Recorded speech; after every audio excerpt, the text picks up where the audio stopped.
option that you want to come up with. But the options are A, 10% pay adjustment for all full-time employees as of October 1st. That's effective with the new budget. Option B is a 5% pay adjustment on October 1st and consideration of, should say, of an additional 5% on April 1st, which that's half of your budget year, if expenditures and revenues are on track with our projections. C, another option is 5% on October 1st with an up to 5% merit adjustment based on the employee's evaluation score on the employee's anniversary retroactive to October 1st, the start of the budget year. D is a 5% adjustment on October 1st with an option of a merit lump sum. The attorney doesn't want us to say bonus of up to $2,000, similar to what you did this current year in either October, December, or whenever council chooses if you wanted to go that way. Of course, option E, you always have the option to do 5% or less or 0. But these are some things we've talked about.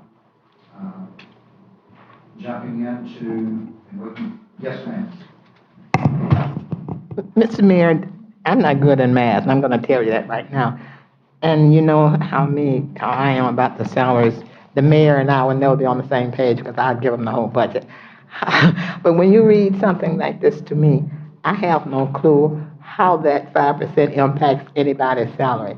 So I don't know how you could help me with that. Maybe you and I can come to your office and you could look at it. For example, if you are talking about Miss Oliver, for example, and 5%, I don't know what that is. So so when I'm looking at this, that means nothing to me when you go 5% and 1%. So I can get with you one-on-one if you want me to. That's a fair point. I can just tell you that, if you let's start with 10%, anyone making 40,000, 10%. But I don't know any of their salaries, and I'm not going to ask publicly. No, I'm not. I'm just, as an example, not anyone in particular, just, we talked about a $40,000 salary. If someone was making 40,000, 10% would be 4,000 on top of that, and of course 5% would be 2,000. I understand that, Okay. but it doesn't help me to know whether I want them to get a 5 or a 1 because I don't know what they're paid. What you're saying, I understand. You see what I'm saying? So Okay. I just like to. Not individualized, then it's usually That's what I'm talking about. across the board. Right. She just wants to break down. Right. That's why I can get with you one-on-one so I can see it. And I think, just in general, to begin to address it at least tonight, when we get to the general budget, you'll be able to see in terms of what we actually budgeted last year. And then if you add 5% to the total, for instance, I think it was That would 200 and help, something. okay. And then 5% and then 10%, to kind of help at least a whole bag of increase what it would be Okay. for 5 and 10. So once we get to the general budget. Okay, all right. Thank you. We talked a little bit throughout this process about road paving, and I think the challenge for the manager the last time we got together was to get with the engineer and go through each road again and just see where the priorities would be for next year. The budget you have tonight shows 200,000. It's just a raw number. And if we go through this, I can tell you that going through every street in Magnolia Park, 50th Street is the worst. Some are 2 to 3 years away. If you talk about streets in Bryn Mawr, the idea would be to wait until the sewer and or water projects come before we tear those streets up and then have to tear them up again. There's some spots on East Avenue and 53rd Street. A lot of these streets are 2 years away or better from needing to be repaved. How much would it cost to do just 50th Street? We don't have an exact estimate on that, but I think, the way Van puts it, for the 200,000, we could probably do, the hill section and 50th Street and maybe one or two other parts. One thing that we did up in the budget, this year is the repair part of it, the cut and patch. Y'all know how we have a company come in maybe a couple of times a year and do some cutting and patch work? Van recommends quite a bit of that in several areas. So as it stands tonight in your budget, 200,000 has been put into repaving and then another 40,000 into repair work.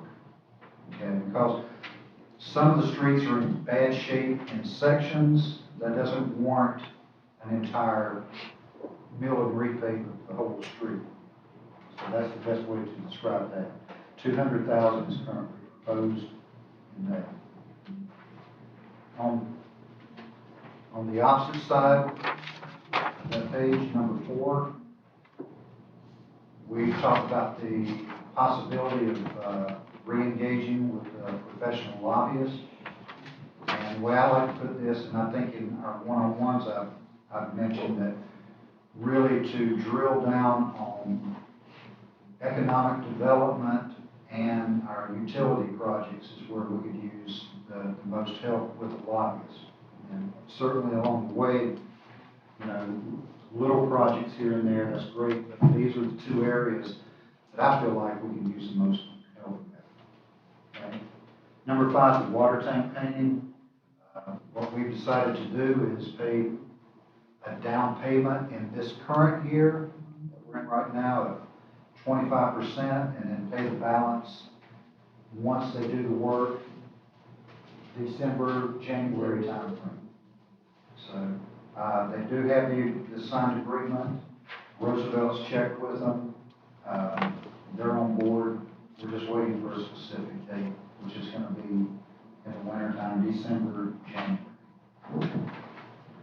Number 6. Okay. Yes, ma'am. Oh, no, I was just thinking about something else. I guess it was something I saw in,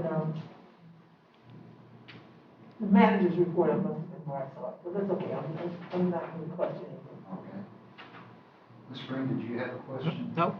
Okay. Number 6, town hall improvements. This has been interesting because in some of our one-on-ones, I get various opinions on how to spend the money. If we spend any money, we've talked a little bit about high-impact windows or storm shutters, and I've also had a couple of council members talk to me about renovating these restrooms back here. We've had at least one person looking at windows.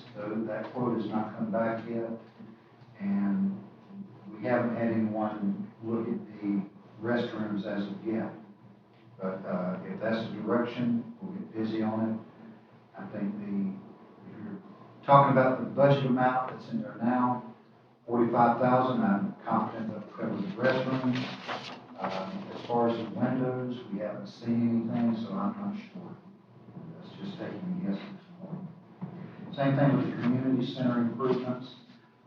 We're talking about doing a drop ceiling and some drywalling projects over there. And also lumped in with that is the idea of banners that we've talked about for several years and Christmas decorations. That's under number 7. So all that lumped together, the community center improvements, Christmas decorations, and banners, a raw number we put in there is 40,000. And I can tell you that the last time we talked about banners specifically, the number to purchase, not to get one to hang them or to install them, but the number to purchase was right at $10,000. So that's one thing. I don't know that we can spend $30,000 in Christmas decorations or not, but I know we want to leave a little bit of money in there for improvements at the community center that are needed. Number 8, park improvements. We do have the CDBG grant, and we talked about doing a workshop on things for the park. $54,000 is in your budget that is going to be covered by reimbursable grant from the county. Also in your budget is $15,000 for the design of a community building, basically taking the old racquetball courts or handball courts, whatever they were, is now used for storage, and converting that into a community building used for renting out for functions and for meetings. That was number 9. Number 10 is something, this amount is in there. We can talk more about this one-on-one if you like, but we put an amount in the budget, but that increase has not come about yet. That conversation between Mangoni Park and the other entity has not taken place, so it may be that we save that money that's in the budget. So those are some highlights, and what you currently have is a copy of the utility fund spreadsheet. So I'm happy to answer any questions that you may have into the spreadsheet. Okay, Councilwoman Green? Just comes out right. Ms. Metcalf, I've said this to you when we've had our one-on-one meetings, and I'm, at this one time, the mayor and I are on the same page. There are ways we can save money if we would just use our businesses and our residents, and we discussed this when we were going over the budget before, and I noticed that we discuss a lot of things when we are in council meetings, and the minute we leave that door, nothing ever comes out of our discussions. And one of them, I said us. Yeah, that's where I'm going. And one of them was Christmas, the Christmas decorations. And we've been discussing Christmas decorations, I know, before I even got on this council. And I remember, Mayor, when we didn't have to worry about spending money because the residents would get involved, the community would get involved, and we decorate our houses, we decorate our streets, and the businesses even used to decorate themselves. And a lot of municipalities, they don't always have to go and spend a lot of money because for some reason, some way, the elected officials of those municipalities or those cities are convincing their residents, businesses to chip in and do things without having the municipalities to spend money. And that's how other municipalities are so beautifully decorated during the Christmas holiday. And Mangonia Park used to do that. And before you got here, the mayor remembers, Mangonia Park was known for its Christmas tree.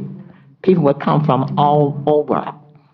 And Florida Power and Light used to give the gentleman who owned that Christmas tree a cut in his light bill because of what he was doing. So I don't know what caused us to lose that leverage that we had over the municipality, over the resident. But that's the way, when you were talking how much money, I agree with you, that's a lot of money. But that's how other municipalities and other cities are not spending money because some kind of way, whatever they're doing, they are getting the cooperation from the surrounding cities. So I feel that some kind of way we need to get back to do that. That's just a comment from me.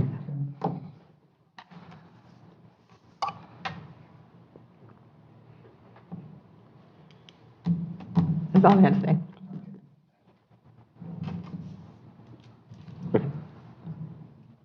That's really, as far as the cheat sheet goes, the consideration is all we have. We can, Sherry's making some last minute adjustments to the general fund side. You'll have to look at the utility fund side, where we feel like we're pretty much where we're going to be, unless there's other things we need to talk about or something that we missed. Nothing has changed greatly since last week. We did make the adjustment on the painting of the water tower. That amount we switched out.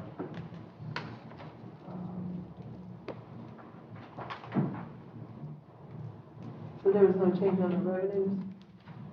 No change in the revenue? What you saying? Not much. I mean, if it changed a couple of $1,000s here and there, not much. We're, throughout the budget process, we're constantly tweaking, constantly re-adding. We're finding where we underestimated something and making that adjustment. And those happens, from meeting to meeting. So I'm sure there's been some changes, but nothing of significance since last Tuesday on this. Okay. Other questions? Anything else? Okay, we'll take a look at a few things. No other council member has a question or comment?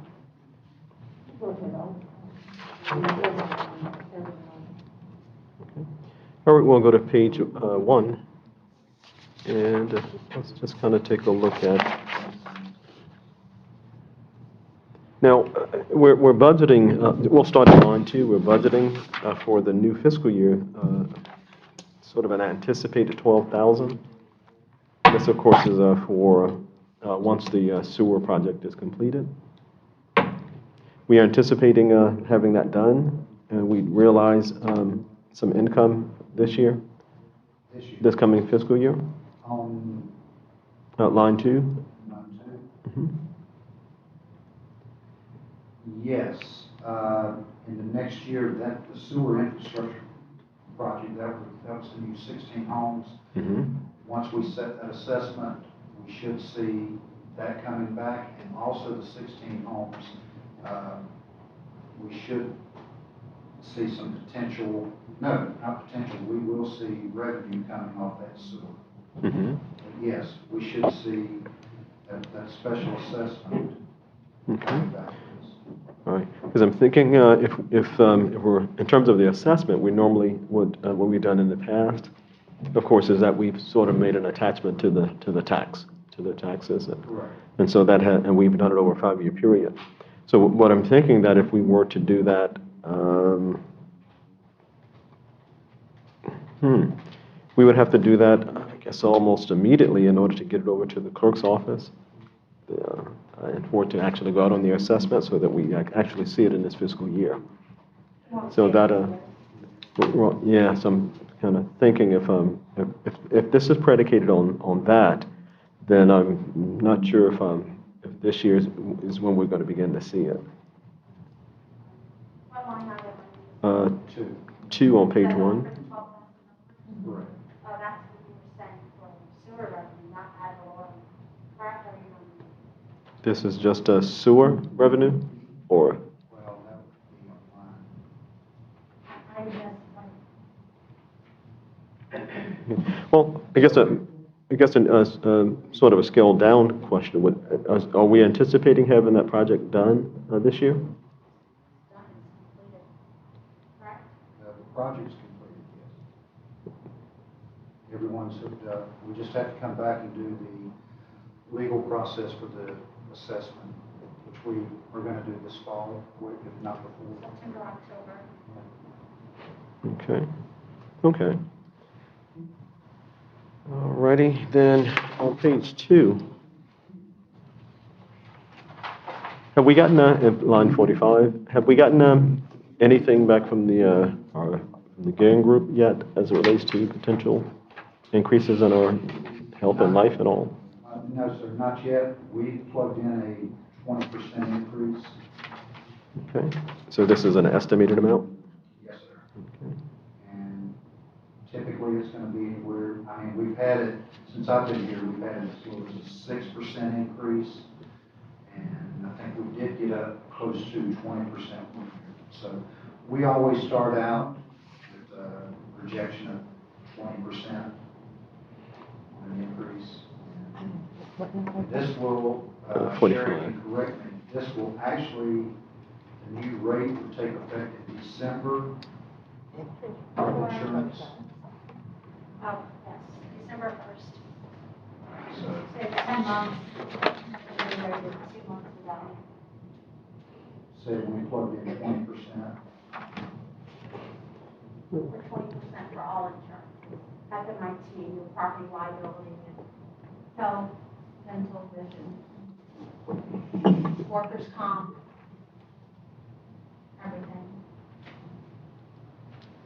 pray that it doesn't get to 20%. We've been lucky so far. Had a close call or two, but Okay, I guess if Congress can get the package done, the $3 trillion package, maybe we won't say anything. More so than anything else, on the contingency line, and there was one before, I'm ahead of myself.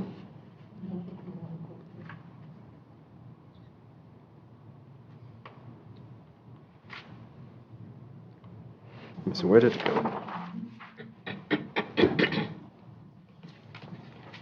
So what we're proposing, we'll start at line 71, since we're still on that page. So we're proposing, in order to balance the budget in terms of what we have right now, is to pull 25, almost 26,000 out of our fund balance and place it into contingency to balance it. I saw something earlier, let me see if I can go back. That sort of caught my attention. Are you looking at line 15?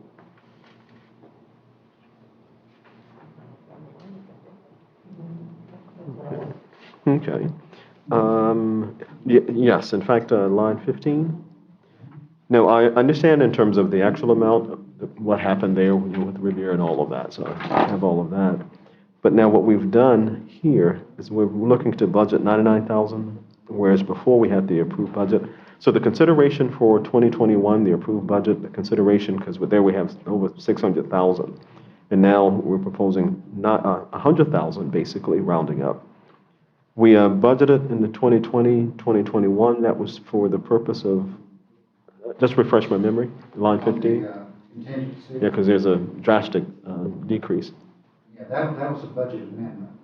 It didn't start out at that amount, but as we had to move money to accommodate the payments to Riviera Beach, Okay. that money got brought in from your fund balance on your utility side. Okay. Okay. 400 and some odd thousand, and then the other 50,000. Correct. That's right. Okay. I knew there was. Over $500,000. That's right. Okay. Okay. I knew there was. I just need to refresh my memory. Okay. Okay. And I think that was everything else we've talked about before and explained. Just making some notes. Okay. And for line 30, we're paying 25, and we have the contract in hand. You stated that's for the water tower. Signed and delivered. Okay. So if this is a Signed, delivered, 25%. and received. Okay. You got it. Okay. And they're asking for a deposit prior to coming out. They said we could handle it basically any way we wanted to. I just said, in my mind, I wanted to secure the idea that they were coming, so we said we would do 25% as a down payment, pay the rest of it when they finish. Okay. So they kind of left that up to us. Okay. Okay, I think that's And it. of course, y'all all see Roosevelt, if y'all have questions for him, I can bring him to the podium. Yeah. Now, we have the 69, and maybe Roosevelt can assist here. So on the line 69, capital outlay, for our small equipment, we're anticipating purchasing some other items, or this is just in case we need to grab a few things, because I know we actually went ahead and purchased a few things in this fiscal year. Yes, sir, and we're getting ready to bring a couple more items for this fiscal year. That amount, that's a just in case. Okay. That's, if we run into things that we will need, in particular, in the hurricane season. Mm-hmm. But there are going to be a couple of items this year that we bring to you before the end of September. Okay, we just have nothing obligated at this point. This is sort of anticipation of knowing that we probably will have something going forward, and we just want to have it budgeted. Correct.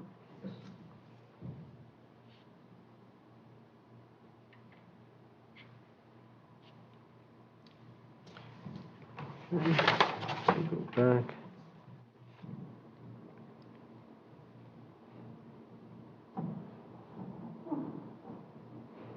And again, I think I mentioned this the last workshop or two maybe, but the effort was made to really make sure these line items, especially the repair line items, were in good shape, where we probably been a little bit too conservative in years past, and we've gone over budget because we were too conservative in our projections. So, honest effort was made this year to make sure that we have ample amount.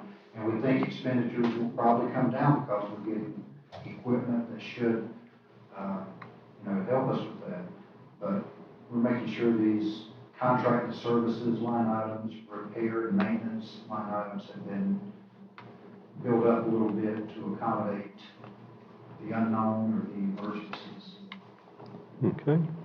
All right, and 41, and I know that the numbers have been crunched. Staff have looked at the numbers, but and no one fall over what I'm about to say, but it looks like it's too low, is it?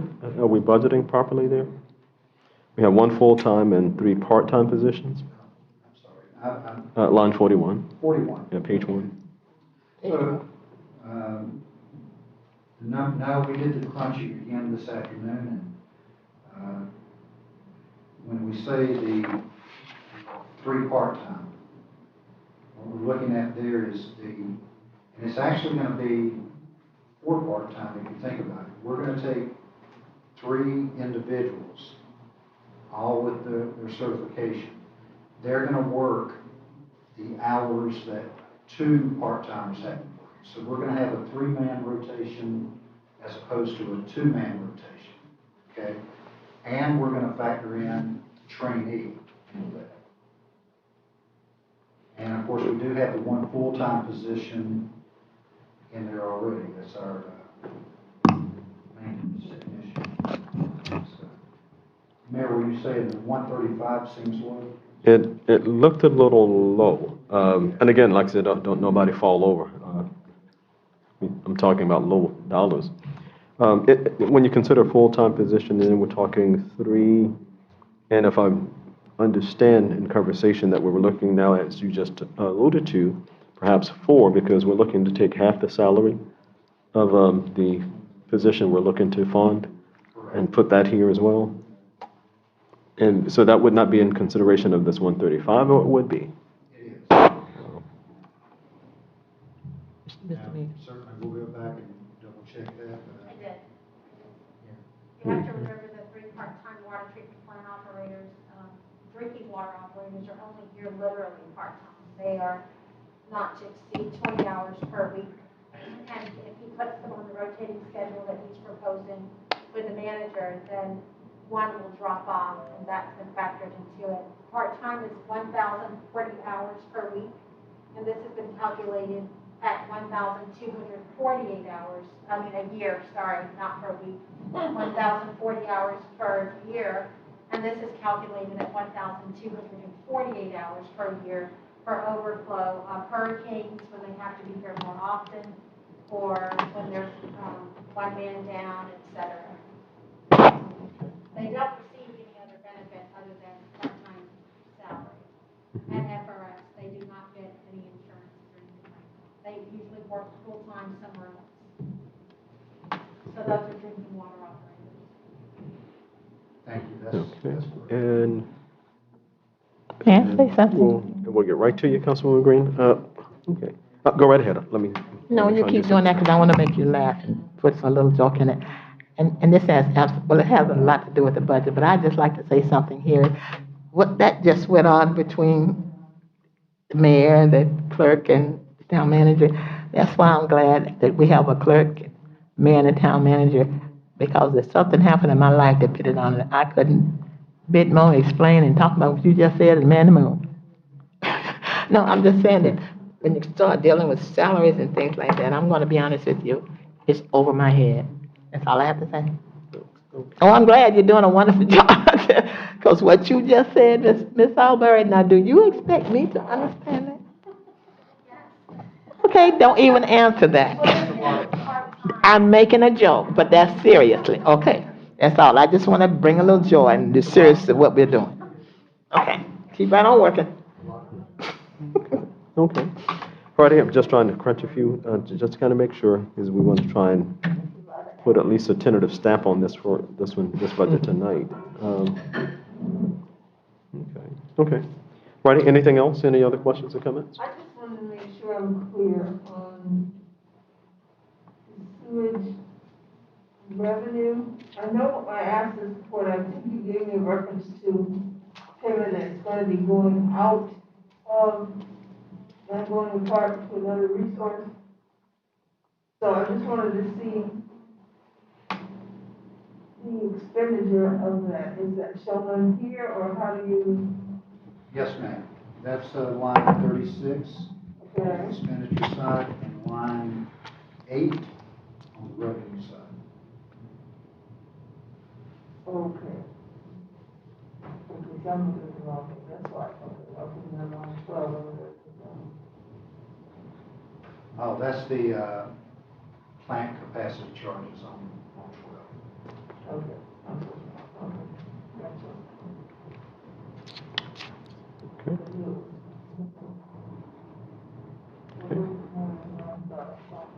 Okay, anything else, Vice Mayor? Mr. Mayor, Okay, if you have anything else, we'll come back to you. Councilwoman Green? Okay, Councilwoman Green? couldn't give you time to keep calculating. If this, Mr. Metcalf, if this getting off the subject, let me know and I can ask you on the phone. But you know, since naturally I have more to read than anybody up here because you all have been here a long time and you've gone over there. And I'm finally just getting through reading about the impact fees. That's how far behind I am. So, and when we were talking about Meritage, and I made a note up here, Ms. Albury, I read that the impact fees here, we only increase impact fees every 4 years. I read that, right? We can. What the planner was presenting the other night, and of course when Senator Powell was here, he stated too, in a 2-year period, we can raise impact fees 25%, no more than 50% in a 4-year period. Right. Now, when I read that, you know where my mind went because they're new, and I don't know when the last time Magnolia Park raised impact fees, but 2009, I think is what we found out. We never even collected them. That's when we started collecting impact fees, when Lee Leffingwell was here. so now you know where my mind is going. Now, to me, that to me is one of the things that I just felt that we didn't talk about it long enough because that's our opportunity. And I just wanted to say that if I'm off base, if I'm wrong, Ms. Albury. Because, I mean, reading, let me tell you something. Since I've been on this council, I've done more reading than I did when I was in college. That's how far, because I have to catch up with you all. But I'm particularly interested in impact fees because of something that you taught me since I've been here that happened in Magnolia Park years ago. And I just don't want us to make that mistake again. So that's why I am reading everything you give me as positive. I guess I can keep up with you all. Ms. Green, if it makes you feel any better, I'm learning about impact fees myself. Well, say one of the things since I'm talking about that, and I'm going to shut up. Even because the legislature is passing all these laws, and you know, and they'd a bit more know about Magnolia Park and the Man in the Moon, because in one of those saying that we have to be prepared for Meritage when it comes to parks and transportation. Correct. And they even mentioned buses. We don't have, the county is responsible for the transportation when it comes to buses, not us. So that, to me, was an example of how they are just out of touch with us. But we do have our own town roads and everything. And we don't have any transportation. We have to be prepared to upgrade because of Meritage. Am I right? That was in there already, but never mind. It's a good question. Okay, we'll talk about it later. Okay. Ready? Any other questions or comments? Okay, alrighty. Just a last, and this is just a comment, line 30 and line 71, I'm always hoping that that be 0, which means that we don't take any money out of our savings account, if you will. Our fund balance, if we're going to be moving that amount, it's a rhetorical question, we do have that in our fund balance. Yes, sir. Unobligated. Yes, sir. Okay. Okay. Alrighty. Okay. If there's nothing else. Have anything for Roosevelt? Alrighty. Any questions or comments or anything for Roosevelt? He's here. Mr. Jones? Just an announcement that well, lost a relative 2 days ago, Oh, leaving for South Carolina. oh, my sincere condolences. Oh, certainly will. Certainly will. Condolences. Okay. Alrighty. Well, while you're there, your wish list, that's been attended to already? Speak now or forever hold your peace. Now that you mention Yes, yes. Okay. Wish list, we have one thing for the wish list for utilities, that's the jetter for the sewer line. Mm-hmm. Buy a small portable, it's a jetter, it's called a jetter. Say when your, somebody's house is backed up, or a sewer line is backed up, you send the jetter, Yeah. jet the sewer line. Instead of calling the company to come out and always jet, that's why we're trying to get away from always having to call someone whenever we have a problem, instead of just being self-sufficient. Mm-hmm. Okay. Do we have it budgeted at this point? Just an educated guess, or if you might know what they. One I saw on USA Blue Book, probably around, with everything attached, like $8,000. But when you call someone to actually jet a line, they're going to charge you $2,000 every time they come. It's something we can do ourselves. Okay. Did we budget that already, Ken? For anything? Okay. So if we're looking now at our, let me go back to. Okay, so if we're looking at line 69, page 2. So we have 75, and you can stay there. You can both kind of share if you like, whomever. So right now we have a 7,500 budgeted, at least for this budget. But Mr. Jones is saying that, well, yeah, I'm going to need at least $8,000 for this jetter. Then do we budget here an additional amount to cover it, or the $8,000 in addition to the 7? Well, we're gonna have to do for this fiscal year, and that's what we're proposing. Okay, for this year? This is what we had discussion about before, and that's, okay, because I don't have the old. Right, so we haven't expended those funds yet? We had budgeted for contingency this, I'm sorry, for outlay this year? We hadn't exhausted those funds? Not all of those, no, sir. Okay. All right, because last year we budgeted 5,000. Public Works, Oh, yes. Right, but we budgeted 5,000 for last year is what I'm looking at, the column, line 69. We expended 600 of it, which gives us about 4,400. Well, that's correct. I was looking more at the contingency line item.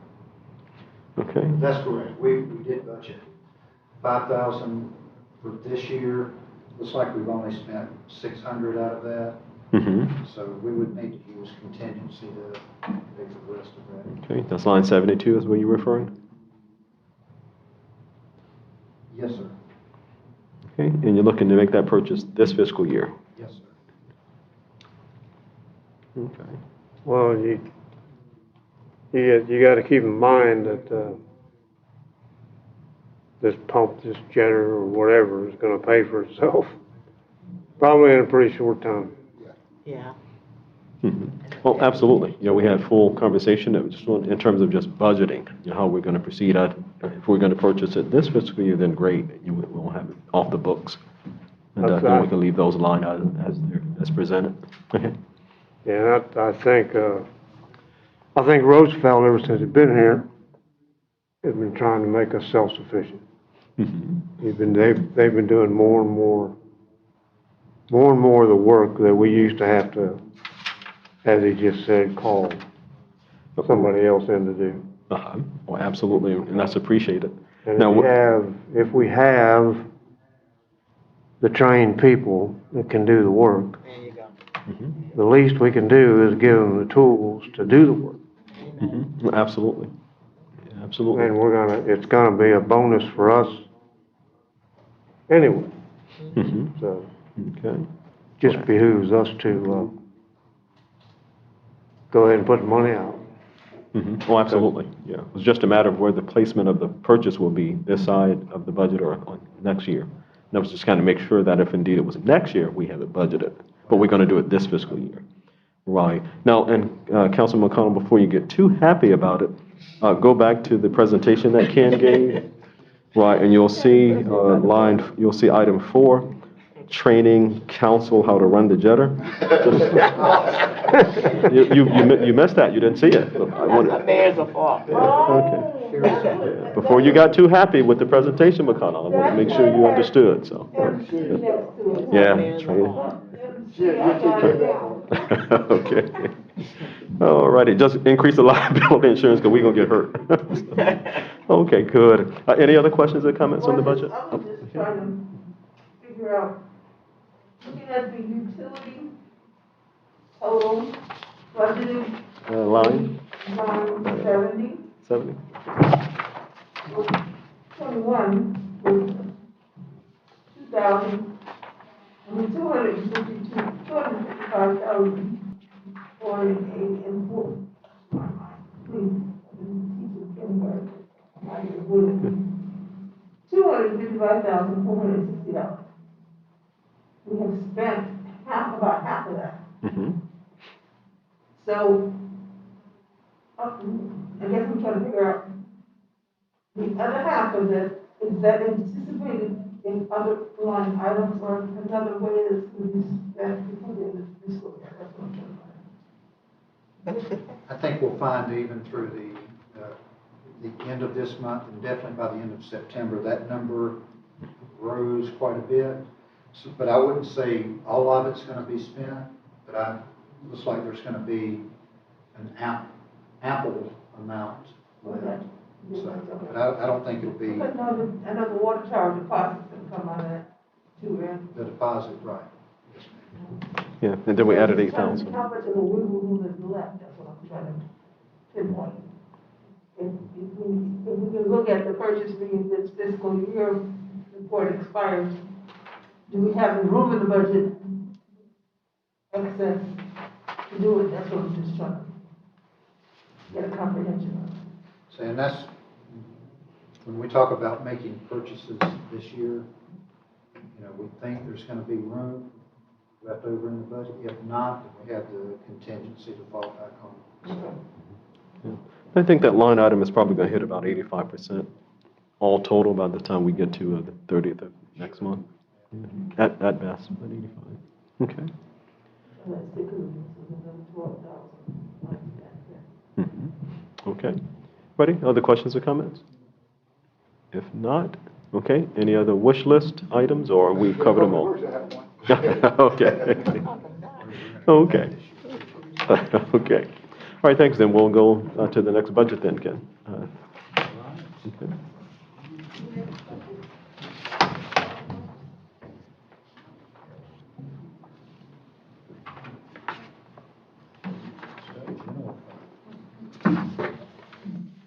Oh, I just wanted to ask, for the item that Russ, Where is Fox? who was just mentioning, The jetter? the debtor, yeah, the debtor, the purchase that, is that gonna be, is that purchase gonna be any kind of budget in there? I don't think a budget in that number will, when we bring it before council, we'll identify where we're taking the funds from, but I don't think we'll have to do a budget.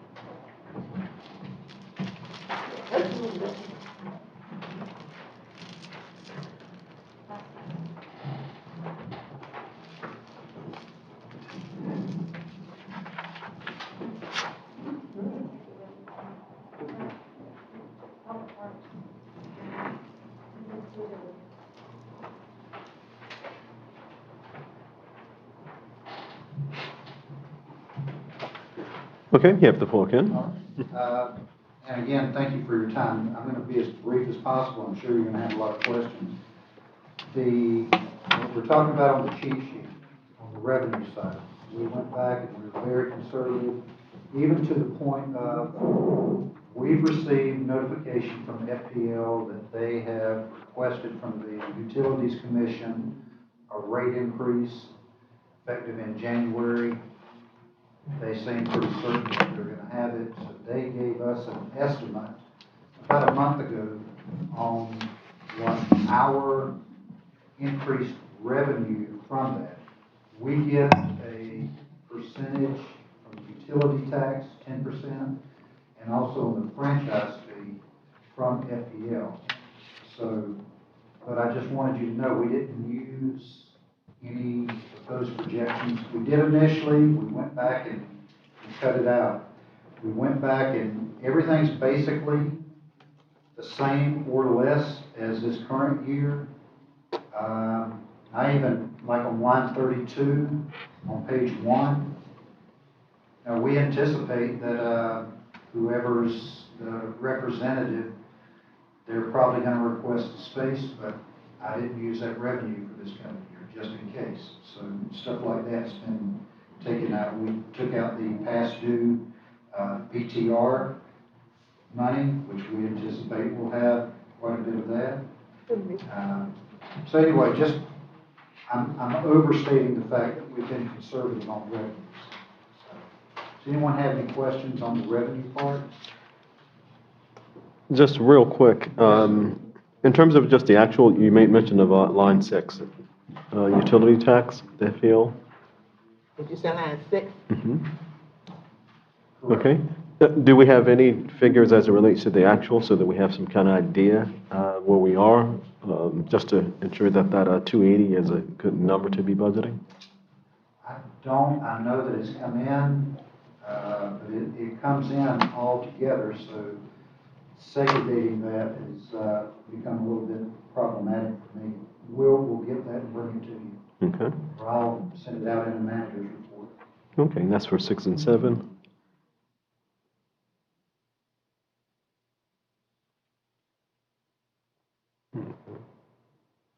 Okay, yes, just to get a baseline, if we can get that information for those items for our actual, for this fiscal year. Okay, well, I just wanted to throw that in there real quick. Any other questions or comments thus far, council?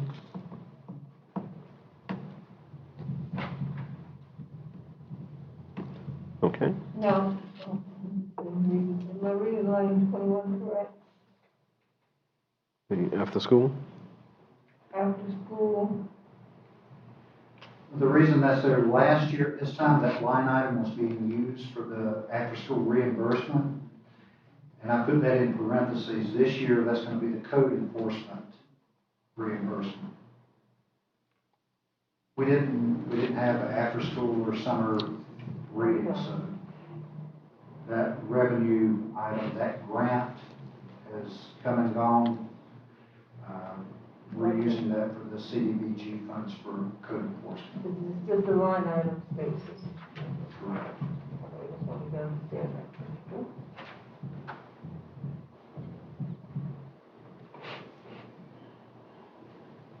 that.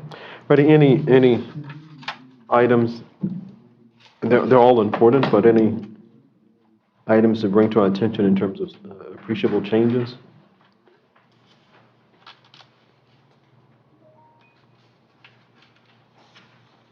Nothing on all the state line items or all the money that the state determines how much we're getting.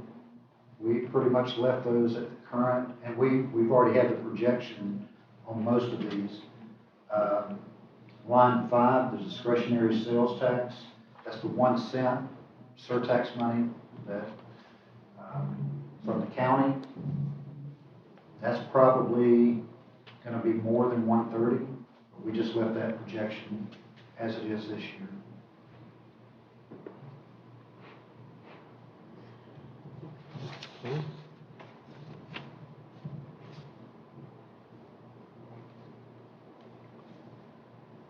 Of course, Sherry and Roosevelt can weigh in on this if they want to. The amount of people requesting the community center and the park, that's just through the roof. I know with COVID out there still, and more of it, those line items for rentals, that could go away completely. And that's just something we'll have to keep an eye on. And let me see, that's line 33 and 34, community center rentals and park rentals. Okay. We just had a flurry of activity over the past several months. Okay, we're hoping. I'll go right ahead, Vice Mayor. Councilman Green. See, that's where my mind goes when I see the figures coming from Tallahassee and the demands that they are putting on the municipalities, for example, about transportation or how we are supposed to be preparing for future development. And they are not thinking about how can you financially prepare for what they are saying we should be preparing for financially in our budget when I'm not going to talk about the person that's saying they're not going to give us any money. And things like that, they're taking away but saying that we should be adding. It's not, government is just not working together. It's just not making sense to me. When I'm in the meetings here and I look at the demands, Mr. Mayor, that they're putting on municipalities, just like you're saying right now, how can they expect us to do it because of the virus? It's just not gelling and making sense to me. I don't know. I think too much. I told you I need some prejudice. I don't think I'm saying anything too off base, but the climate in Tallahassee right now is to limit the Yeah, amount of money that. exactly. But and at the same time, they're putting burdens on us what we should be doing, and you're taking away on the other hand. Okay. Ready? Okay. And just to bring something to your attention, Councilwoman Green, line 35, there was a conversation earlier, and you had made mention of contributions from like our businesses and so forth. That's where you would find it, line 35. Correct. Right, so we're budgeting Right. 15 for this Yeah. year. Yeah. Right, and that's where we sort of do those things from that line item. Okay? Righty, miscellaneous income.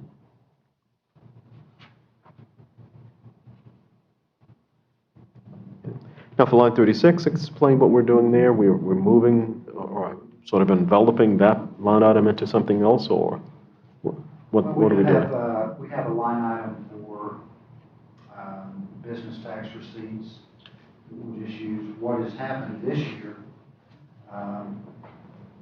We have been able to collect so much that we thought we needed to show that in the miscellaneous item. I think the bulk of that money is passed to business tax receipts. So probably won't be that high coming up this year, so we'll just lend that back into the business tax receipts for the town. With each fiscal year that it's past due, it gets written off from the BTR line. That's why we placed it in miscellaneous. So like if it's fiscal year 18, 19, 19, 20, 2021 is the current year. So it's like you have the category available in your ledger sheet, but after the fiscal year passes, after so much time, then it just gets written off. We don't write it off physically, we just transfer it to the miscellaneous line.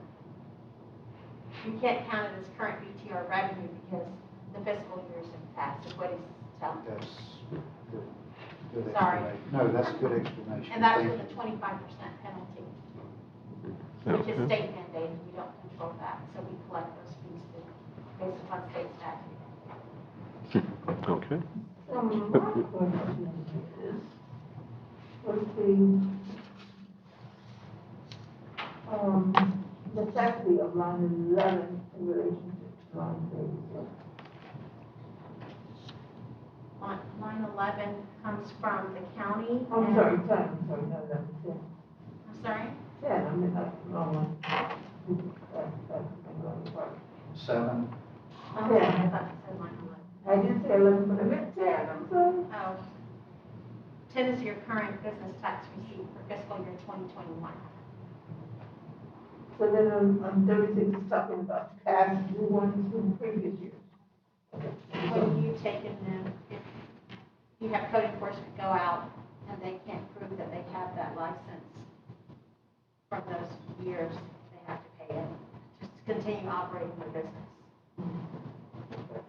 Then there are people that are there that would wind up on line 10 that you're referencing, that may have been there and sneaked in or went in legitimately and never got their local license. They only have a county license because they may not have known through ignorance that you have to have a local municipal license. And code enforcement finds those when they do their inspections. for the fire department. Okay. All right. Okay. Any other questions on page 1? Okay, then we'll go to page 2. Okay, any items there, line items there that bring our attention to, Ken, as we look through it? I'll just say line 40 is different than previous years. That's something that's been talked about a little bit, so we plug the number in there, and that's something council will have to decide. It does change your budget there a little bit. It's something, you know, in all honesty, we definitely, I mean, all of this we have to decide before we get to the hearing. Once we have the first hearing, then tweaks are made and whatnot. This, in particular, on line 40 is something council would need to give us the thumbs up or thumbs down to proceed with as it's presented here. Okay. As with the scrutiny for any increase in expenditures, we'll scrutinize this as well in the context of the justification for the additional amount would be. What I've been hearing is that it's been several years since there's been an increase there. I don't have the exact year. That's the one justification that I've heard, is that it's been several years since an increase. I can't verify what year that's been. Okay. And I know in terms of just the fairness of it, we sort of look at, and one of the charges, of course, as a town manager, that we place on you is that when recommendations, and we're going to get to this in a minute, is made for increase in staff salaries, adjustments, and whatsoever. We always ask, what's the justification? Whether it's a rhetorical question or not. And what we do for the most part is we look at comparison. Right, and remember, we sort of look at, well, in the city of so-and-so, these positions are reimbursed at this rate, right? So have we looked at other municipalities to see? I know there's no, I'm trying to think, probably the most compatible municipalities would be South Bay, Belglade, Pahokee, perhaps, in terms of population. They may have a few more people than we do, one or two of them, but, so have we looked at what their legislative budget is like? I do have some numbers. I could step out and grab that. Okay. Off memory, I don't know what it is. When we passed out that salary study a few meetings ago, it contained the The council. legislative as well? So, this is in line, I would say. Some are higher, maybe one or two a little bit less. But I can go retrieve that if you want. Okay. And certainly, and I'll take a look, and because what I don't want it to is for it to have the appearance that there was an arbitrary number thrown out there. Why we don't do that for staff, and so we have to be consistent in terms of rationale for things. Okay. I'll go grab that. Okay, certainly. Okay.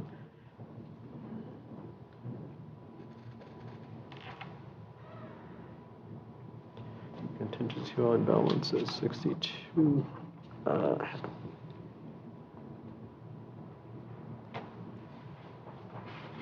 Those numbers always get me, these contingency numbers. 39.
Thank you.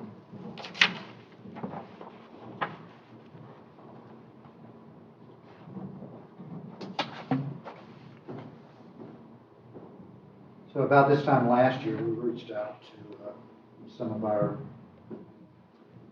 neighboring or sister cities, if you will, and got some salary info from them, town manager, town clerk, deputy clerk, finance, etc. And part of that, I don't know if we asked or they just volunteered it, but we did come up with council stipends or salaries, if you will. Ours is at $1,000 monthly, South Bay.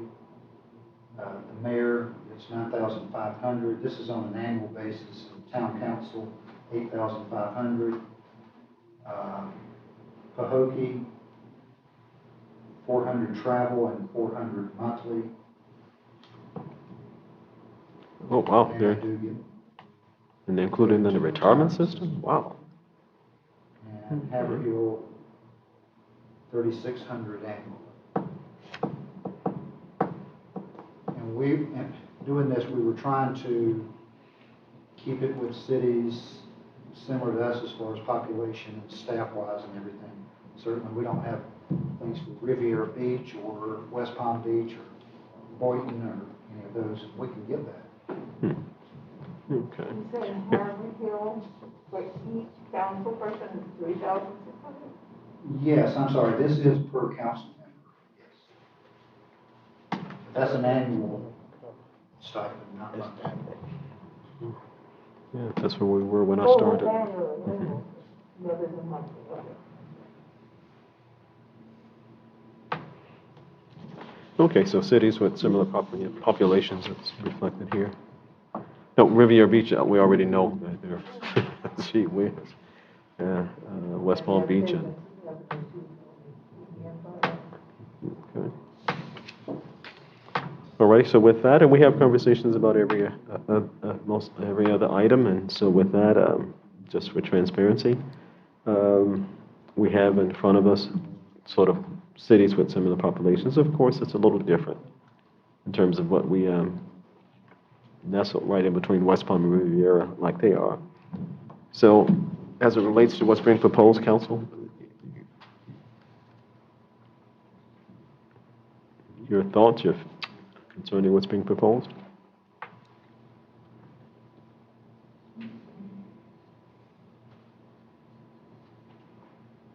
It's on line 40, yes. Correct.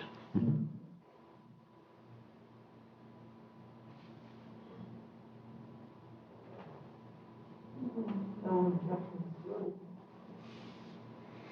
Okay, other comment? Am I getting this right? You get $400 a month? Well, this is the council. Yeah. No, I mean for Hope. Yeah, so $800 a month, and they're included in their retirement system. So they pay into the retirement system for the employees. And I know that. They don't have a problem about that. okay. Alrighty, other comment as it relates to what's being proposed on line 40?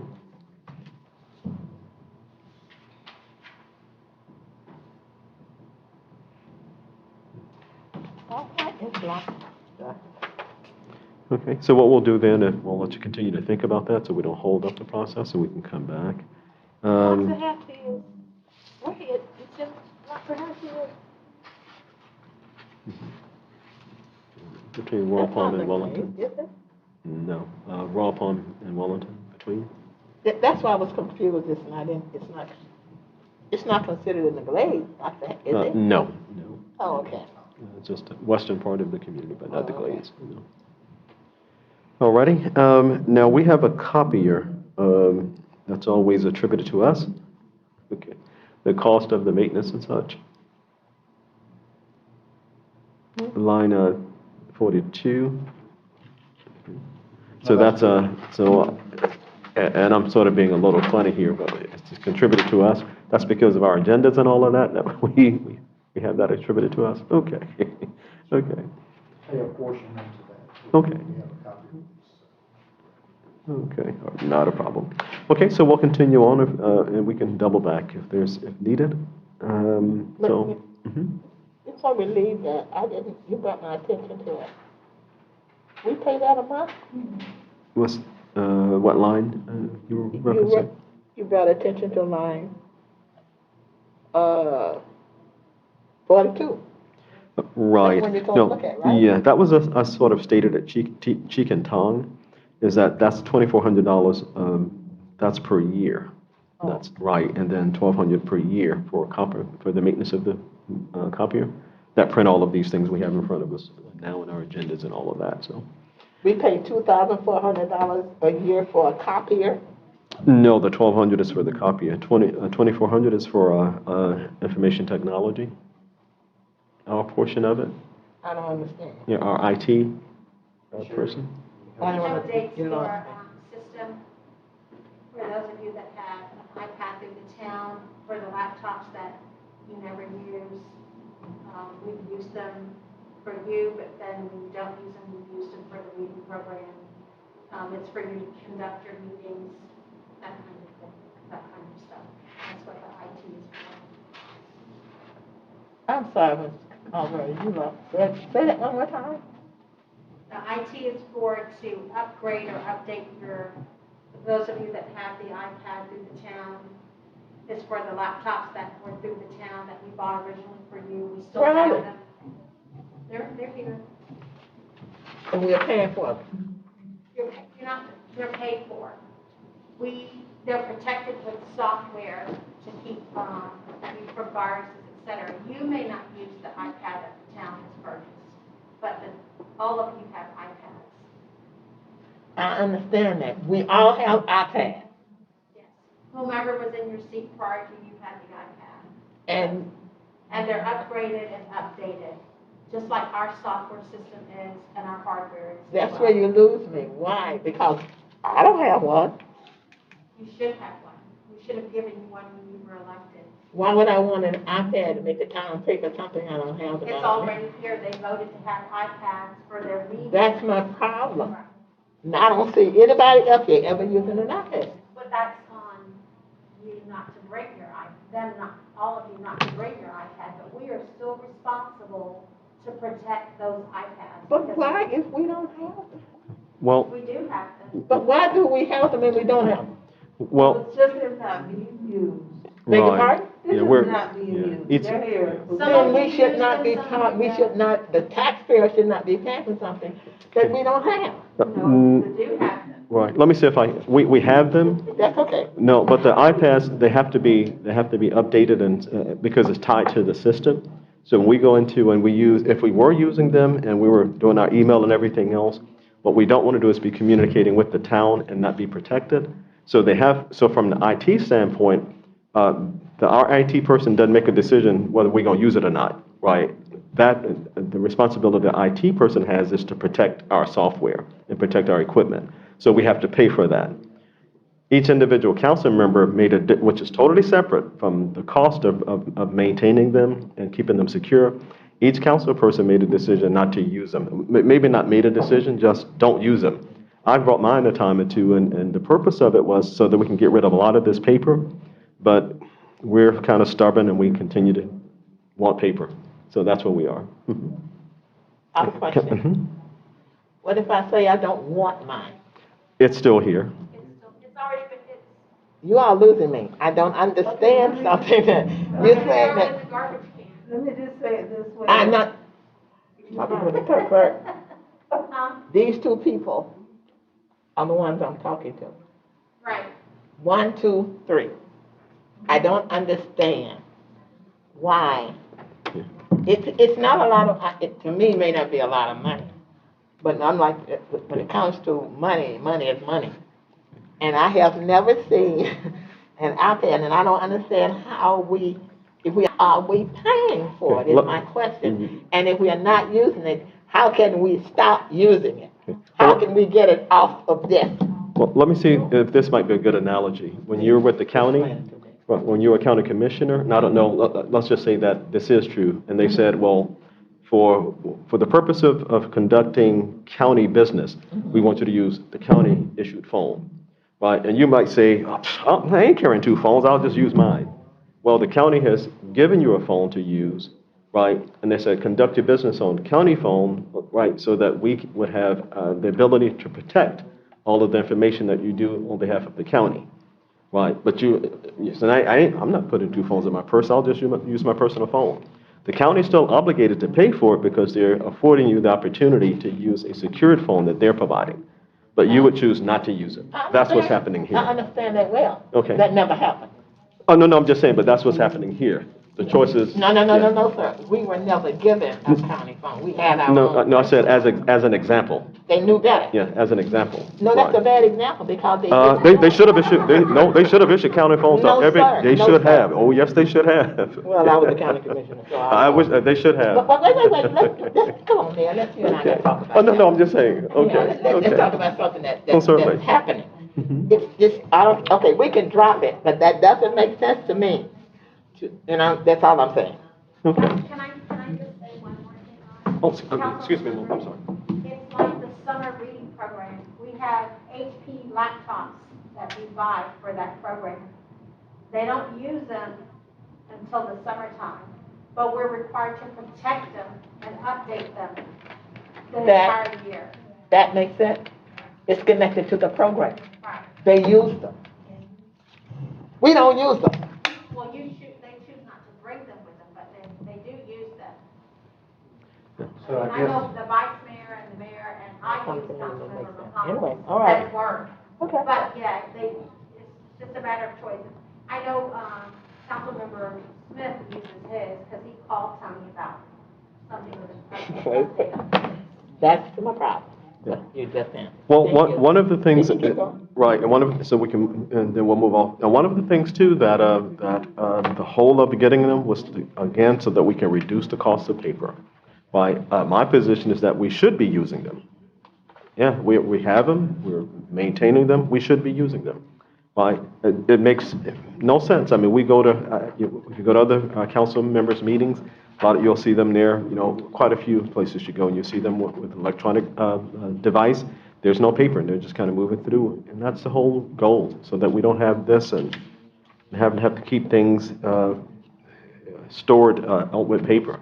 So I would love if we just went totally back to the pads or the laptop. I would love it. Yeah, let me say this and we can drop it. I just don't like to abuse the system, regardless who it is or who's holding the office. I just don't. Right. No. We can. Yeah. No. Actually, I'll wrap up on this. And this is for consideration, not discussion now. We really should start using them. Because what happens for the most part is that when we're conducting town business on our personal laptops, if indeed there was a lawsuit or something like that, and they wanted to find out, okay, Mayor Albury, you were communicating with such and such, how were you doing it? Well, I was doing it on my phone. They could subpoena my phone, right? And so for a whole lot of reasons, I think we should start using them and stop burning so many trees. And yeah. And they will. They can subpoena your devices. If you got oh yeah, they will. If you got business information on your personal devices, oh yes. Absolutely. Mayor, Absolutely. if 3 of us use our computers, but the others do not use them, we purchase for all 5 council to use.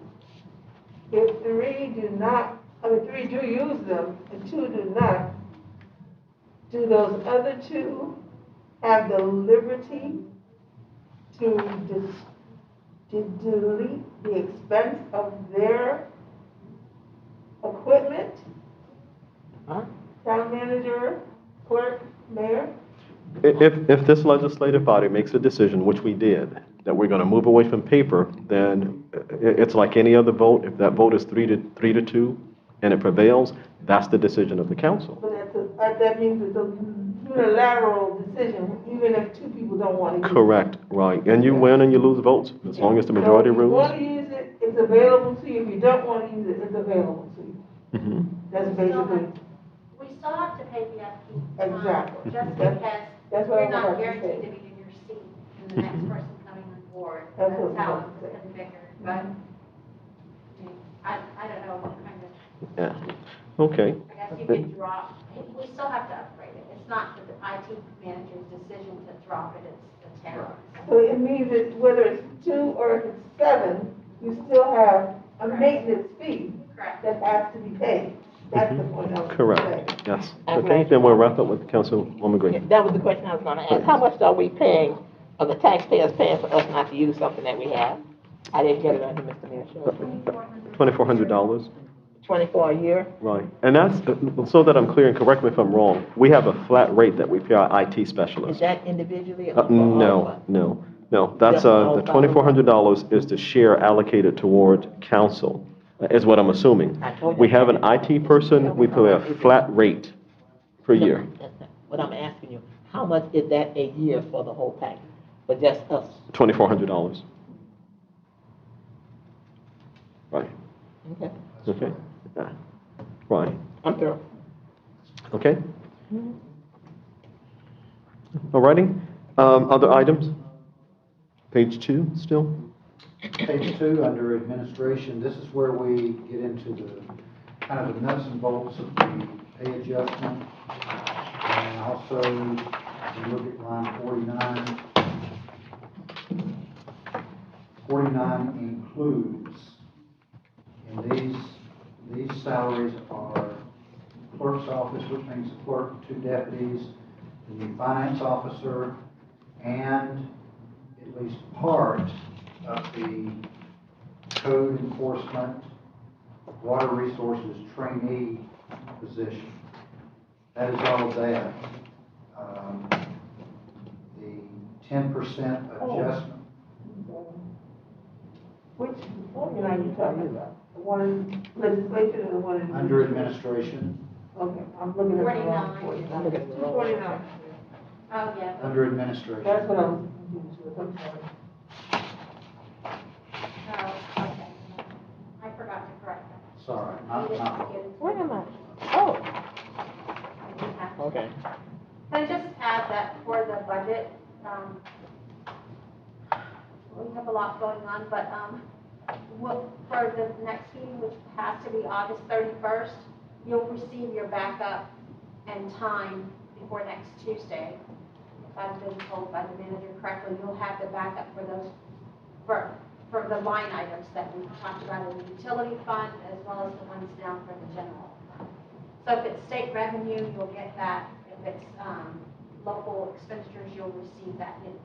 The samples will be from the existing budget year. You'll receive as attachments. And then the updated revenue is what he was trying to get to, but we didn't. And I want to add to what Sherry said there. These numbers where we took the utility fund and we said, we feel good about these numbers, we're ready to move forward. These, we still need to polish a little bit. I think the basis of it is correct. We're going to have to adjust some numbers, I'm sure, but we're very close.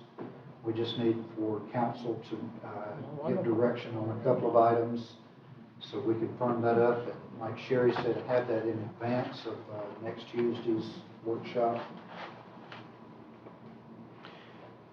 Okay, Under administration, line 49, the assumption is a 10% adjustment. That's what's been budgeted here. Council wants to go in a different direction, and we can adjust accordingly.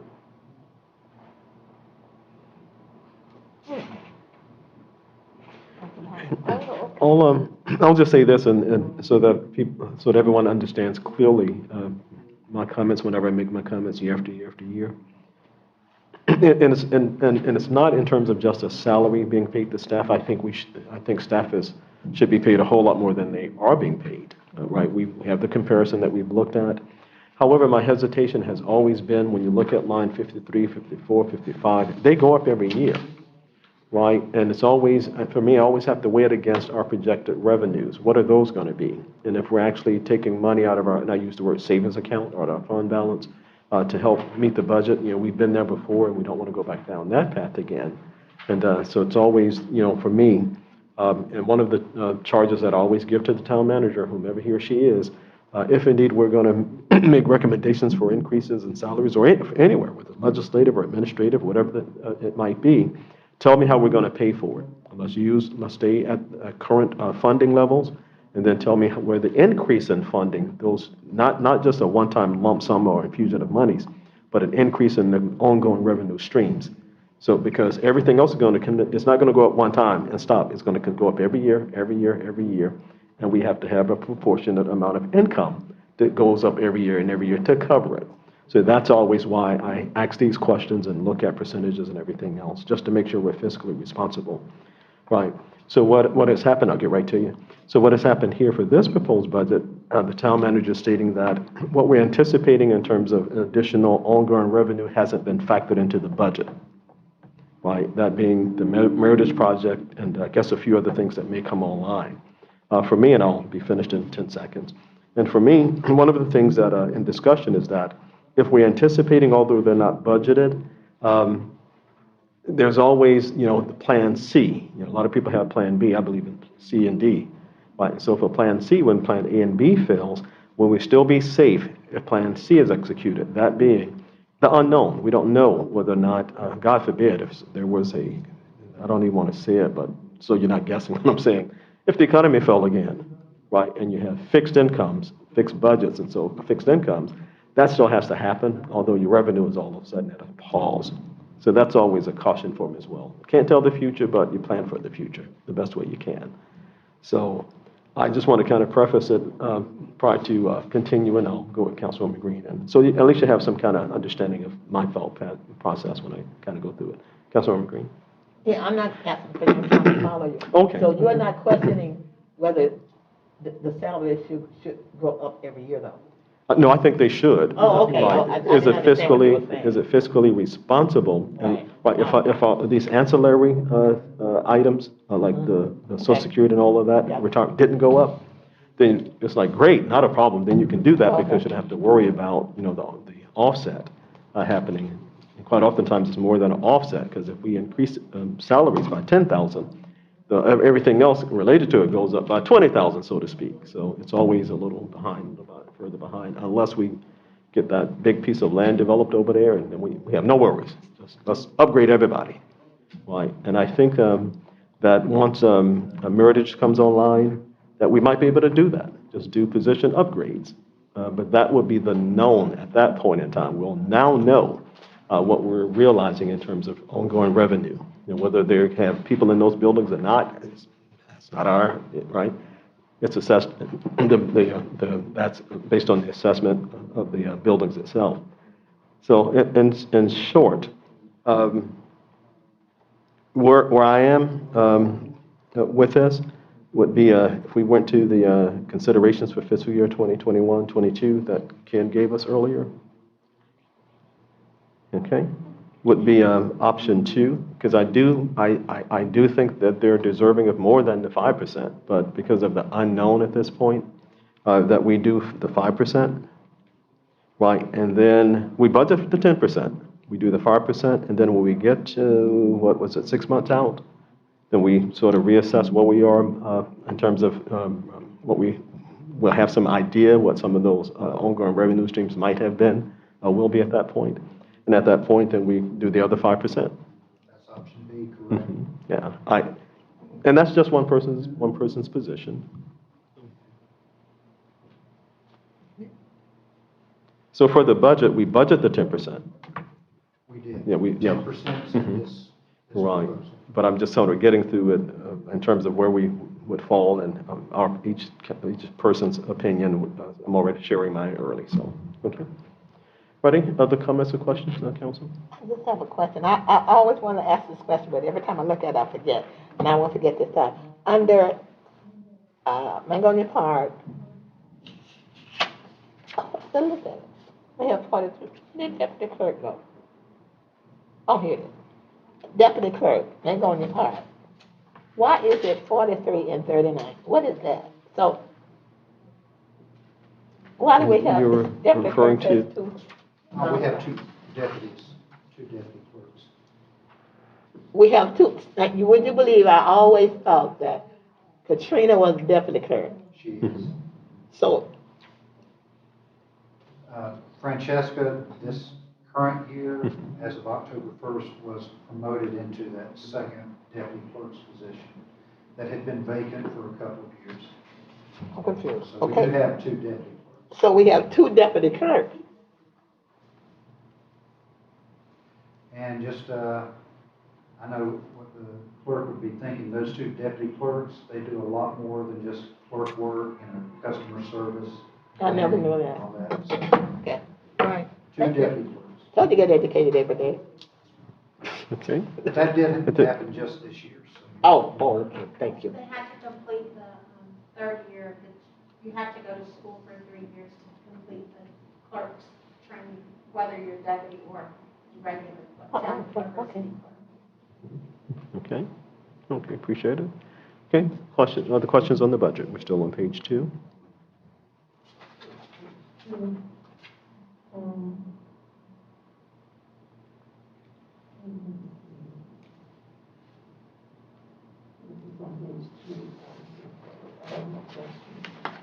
Okay, page 3. Okay, we'll go to page 3.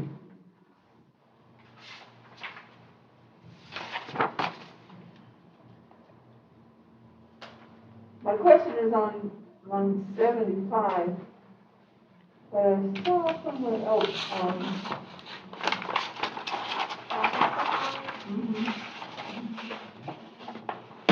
Now, I know that there were purchases made for COVID, because, I see, during 365, those were contract purchases. But I know, like, these are added expenses, these shields that we have sitting here. Is that considered office supplies, or where is it, these shields, where is that, what line is that from? You know, I think we did pay for those out of office supplies. We should move that up to the contract services, but Sherry can correct me, I'm not positive, but we may have. I think when you think about office supplies, we're doing a lot more. The mayor was talking about the paper that the trees were cutting down and everything, so. Well, I know we've had an increase in projects, so that's gonna be more for office supplies, paper. Line 47 under legislative. But I just wanted to find out the cost for these added COVID. Line 47 under legislative. That's where it's, okay.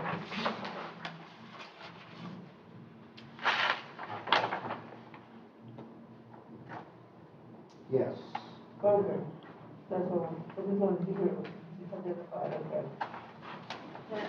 Also for the Board of Adjustment, they were here yesterday. Was it yesterday, Monday? Oh, yeah, it was yesterday. So, you know, they sit in your seats as well Mm-hmm. for the shields. They appreciated them, at least 2 of them did. Okay, that's all I just wanted to clarify, where does it come out of? Whether the legislative is not in that office. Okay. I just didn't want to be coming out of office, that's what somebody else was talking about. Okay, okay. I think the mayor was commenting on it, and I think this gives some direction from council as a whole on moving into next Tuesday. Where do we, if anything, again, council has the option to say, we don't want to do anything, and that's fine, but just to give staff a little bit of direction on the salary adjustments.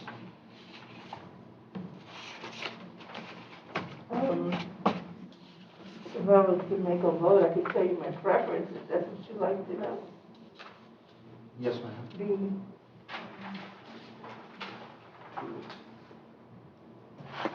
Would be my preference.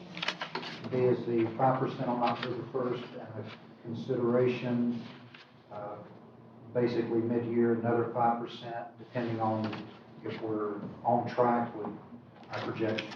Okay? Because we know we have some projections, but we're not certain on it. So in that regard, I'd say that's true.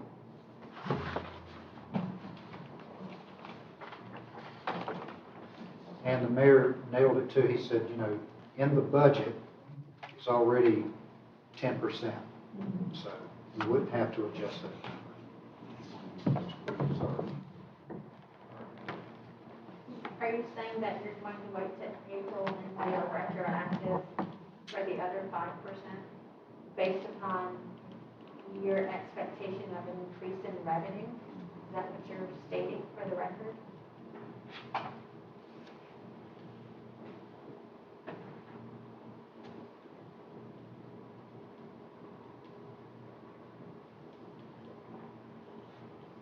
That's a question for, That would be C. C has a retroactive indication in it.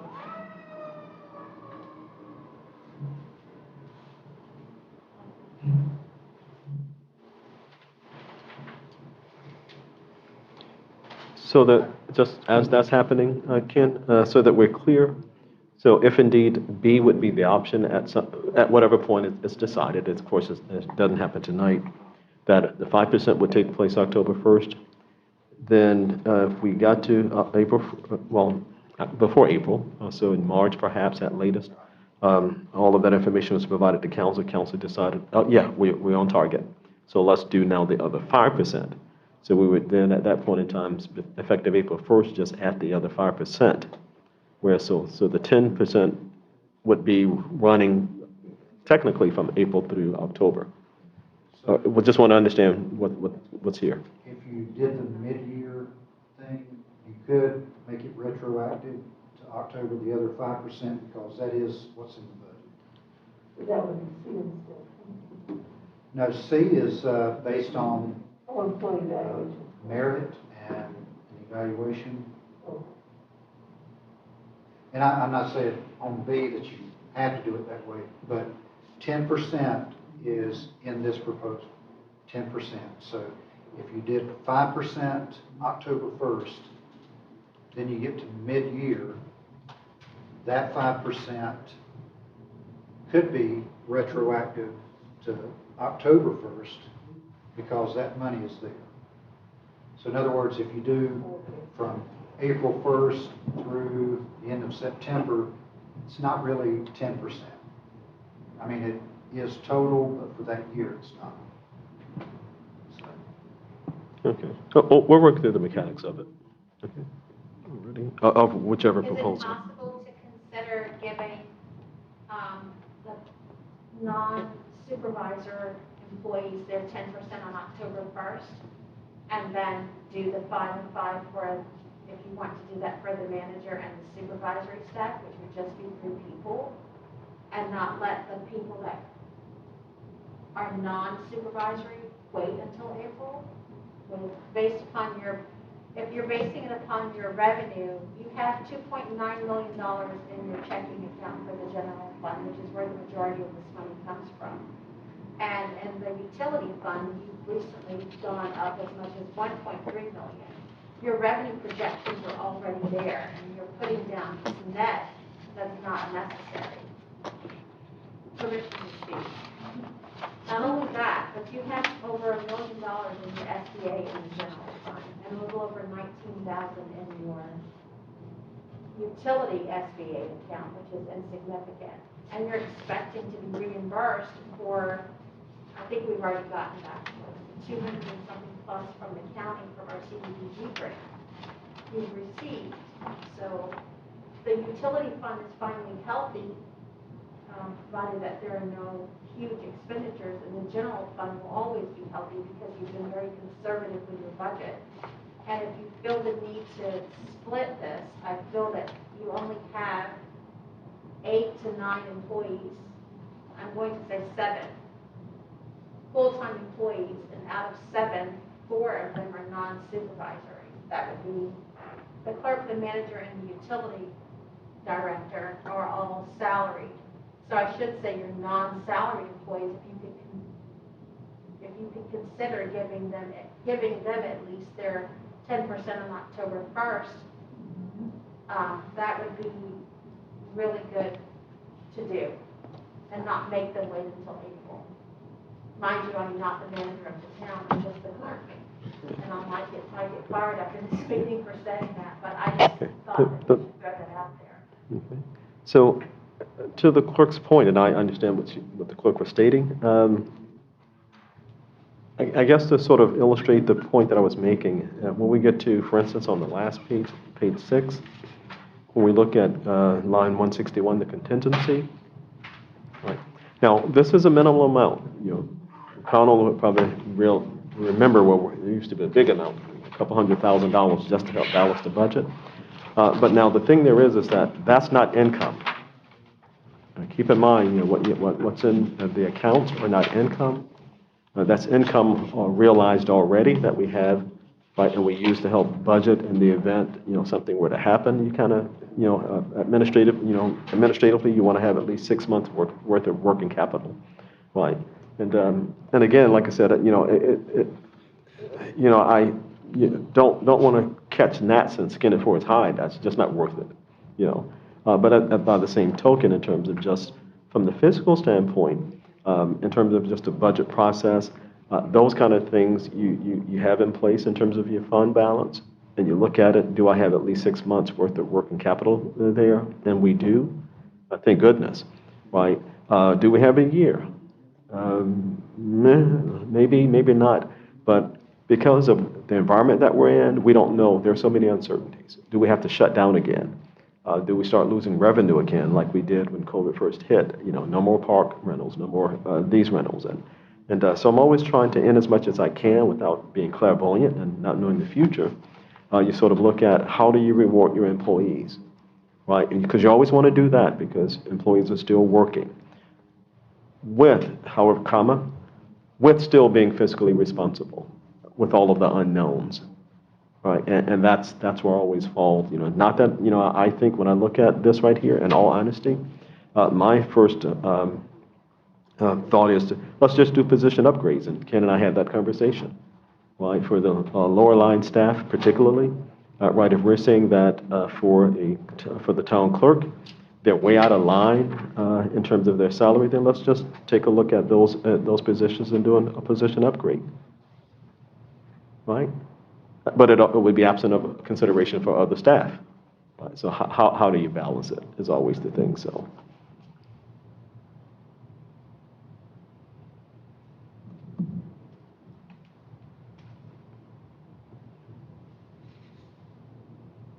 Yeah. And I agree with the clerk. You want to try and look at your support staff, and I'd say all the time, your support staff makes and breaks an office. Whether you're running a store and those clerks behind the scene, or you're running a business and there's those secretaries and administrative assistants, they make and break a business, and they're vital, they're important, and I agree, they are. And if we go back to the initial reason for this, this climate that we're in as far as employment goes, we really want to keep the people that we have. Mm-hmm. It's hard to hire people. We've had a few openings in the last couple of months, and getting people to apply, it's just hasn't been there. So we definitely want to take the personality out of it. We want to keep what we have. Mm-hmm. Definitely. I would just say this, and I'm going to use Sherry's earlier point this afternoon against her now. In consideration for the department heads, Roosevelt, Sherry, and the others, just take the town manager out of any consideration for the Cannot do that. And so.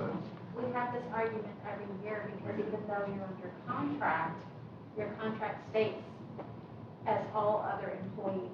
And if you do a salary survey with everybody in here, you will find that we are not we're not on the ground, but we're not in the middle of the totem pole either. And you consider your benefit package, yes, it's a great benefit package, which is why we have not been at the middle or the top of the totem pole. And we can't compare ourselves. We've had this statement said before, and we've also had this argument. I do not compare the town of Montgomery Park to the village of Wellington, because opposite of what people think, the town of Montgomery employees, we handle much more than the village of Wellington. You can't have someone in public works, even though we're only 1 mile square, clean up this town 5 days a week from 8 to 4 and pay him or pay them, or pay her, not $15 an hour to stand out in the hot sun, even though they've been hired to do the job, you have to compensate them for that. And giving them the insurance is wonderful, it's great, but you have to reward them for their hard work so that they can continue to work for the pennies that you're throwing their way. But you have to every so often look at salary adjustments for these positions. And just like our code of ordinances is a great analogy for this. You've had this thing in the code book that was created in 1947 or 1967, and you've not looked at this part of the code in years. And you've neglected this part of the code. You haven't kept up with the state law or the federal law. And now you've got to go take a look at the state law and the federal law and incorporate it into your code of ordinances, your rules, your requirements, your guidelines. And it's the same with employees. You have to do the exact same thing. And we have not done that. And I'm not fighting for me. That's why I said the people that are non-salaried, you can do whatever you want with the salary, but you're not supposed to separate it, especially with the situation we currently have. We wear many hats here, as you all know, just as you do. You sit as a local planning agency, you sit as the board of the planning and zoning board, you sit as the nuisance abatement board, even though you may not have had anything under the nuisance abatement board. And we're not comparing you to Riviera Beach's salary. They're getting a salary. You're receiving a stipend. West Palm Beach receives a salary. They receive $36,000 a year and a car stipend, I believe. Riviera Beach receives $40,000 a year and a car stipend of $6,000, I believe. So they may have more going on with their waterfront property and they may have more residents, but you're not being judged on that, in my opinion. You're being judged on the time and commitment. I think it was John Green from the Village of Wellington that said he's spending 30 hours a week at the Village of Wellington. And you can never pay anybody for their being a public servant. You're a public servant. So it's not a matter of trying to pay you. You're not receiving a salary, you're receiving a stipend. And likewise, opposite, we're not receiving a stipend, we're being paid for to work here. And we ask a lot of our employees and they perform. And since they perform, you have to look at the compensation for them. And even though your benefit package is great, it still does not pay their car note, their mortgage, or their rent. And we have to keep those things in mind, how we haven't given COLAs, or COLA was not enough, or rent's $2,000 a month now. It's no longer $750. I'm sorry, Ms. Green. No, I just want to add something to what you're saying, because I think I heard 2 or 3 times where you were saying you have 5 staff people, and I still don't see but 3. We have 4.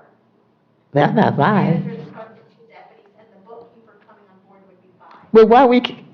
But oh, that's why you keep saying 5, because every time, well, I'm agreeing with you, because I agree I don't see 5 people yet. One of the things in terms of, in the clerk, to her statement and position earlier, right, the benefit package is great, right? If you were to take, I'm looking at just, for instance, Pahokee, right, at 80% for what they do, and then you look at their salary as well. For a clerk, it's in line with what our salaries are. However, when you start adding the $500 or $600 a month for insurance times 12, it actually, one of the sort of the sleight of hands that happens administratively is that they'll have a high salary and then you pay all of your benefits, right? And so you'll be bringing home more money and then you're taxed more, and so you're actually earning less money because you're having a higher income that's being taxed federally, right? And depending on what state you're, but we'll just talk about Florida, so you're being taxed. So you're really behind the 8 ball, in essence, in that. The illusion is that when I go to Publix, I got more money in my hand. Right? At the end of the year, when Uncle Sam knocks on the door and says, yes, but I'm taxing you on it, and you're paying for those benefits every single month out of your check, when your net hits home, there's an old saying, it's not how much you earn, it's how much you bring home. When they bring home, they bring home less than staff here.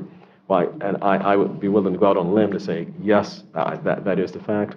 However, the focus is, in terms of what our staff does here, is it deserving of an upgrade? Yes. That's not the argument.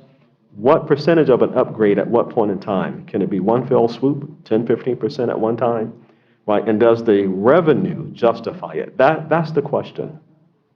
It's not a matter of what they're doing and whether they should, not for me anyway. Yes, again, if we had $20 million in the bank, right, I could project that out by the time each of those persons who currently work here retire, we would not have even spent a million of it adjusting their salary every year. Let's do it, right? Because we have the funds necessary. Even if it's not reoccurring income, we have enough money in the bank to ensure that every single year when everything else is going up, we can still give 5%, 10% every year. That's not what we are, right? And so that's the thought, and that's my consideration. Salary adjustments are not given every year. No, I'm saying, no, my statement was that if we had $25 million unobligated in the bank account right now, the town of Magonia Park, if Ken, the town manager brought a proposal for a 15% increase, right? I would have already kind of projected out, okay, well, if they stay for the next 20 years, okay, great, that'll be $500,000. Let's do it, because the impact to what's in the bank, that non-producing, it produced interest, but it's not income. Those are your savings, right? We'd be able to cover it without any thought. Let's do it. Yeah, and we also know that everything else is going to go up, but by the time they retire, 20 years from now, it won't even be $500,000 of that, one of the millions that we got in the bank. So we could cover it. That would be known. We don't know that we can do that if we were to do it, because if everything holds steady, as per this last budget here, the 2020-2021 budget, can we do that? Not without cutting into the savings. In the example that I gave, not the 10% proposal, in the example that I gave, that is. So that's what I'm saying in terms of just looking at how to go about doing the budget, right? Or deciding how much and all of those are things that has to be considered. It just can't be, okay, from the heart. And you hear me say all the time, budget from your mind, from your intellect, not from the heart, because you do it from the heart, you're going to get in trouble. Yeah, because your heart send out a check that your bank can't cash, so to speak. But we're in a position where, yeah, we can do some upgrades, and but again, like I said, and I'm just get off of it now. That's why for me, it's like, yes, let's go ahead and do the 10%, but we have to have some assurances, right? And that assurance is that when we do a look back in April, that is, I think it's what's being here, and we find out that, yeah, we're in a good position, then let's do it. Let's finish doing it. Let's finish doing the 10%, yes. Yeah, that gives some assurance.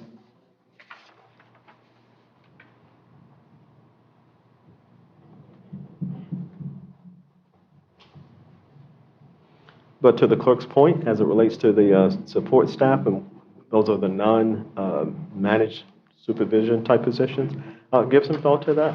If that's something that council wants to do, then just whatever this body decides. But I think it was a good suggestion and something to be considered. Because ultimately, I'm participating now, but when it gets to the vote, I abstain. So whatever is decided here.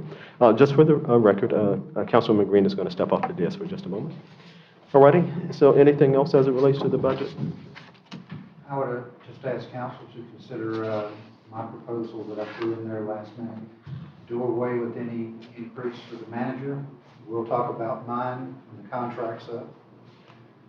And go ahead and include the clerk and the utility director in with the other employees for consideration if that's okay. Right, and I think maybe what the clerk was saying, and so for clarity, we would still budget, right? Whatever, if we decide 5%, we will still budget 5% for everybody, including your position. Whether it's allocated, you're correct as it relates to once we get to the evaluation time, and right, then a decision is made in terms of whether the 5% is issued or not. But we do have to budget for it, so that it's there. That was an example. Okay. Okay, anything else, Ken? No, sir. Any other questions council has? I just wanted to state for the record, I disagree with your proposal for the 5 and 5. Okay. Alrighty. salary. Okay, I'm not sure, okay, not sure that I can put it on the record, but If we'll, it's not, I just, okay. it's very difficult to get employees now, especially with COVID and everything that the country is doing for unemployment. And I think that we should do everything we can to boost morale and reward people that aren't making it. They are not making it. People are not making ends meet. They don't get unemployment. They don't get free checks. They don't get food stamps. They go to the grocery store with what we pay them. And I feel that we should consider those non-salaried employees for the 10% on October 1st. Okay. Now, one of the things that we can do is, and by law, you can do class adjustments, right? The deputy clerks fall into a different class altogether, right? Than do the clerk and the town manager and public works and everything else. Public works is in a different class, right? So administratively, you can do class adjustments. So, yeah, to the manager. Okay. But again, nothing has been decided tonight. We're just kind of beating around the budget as we do.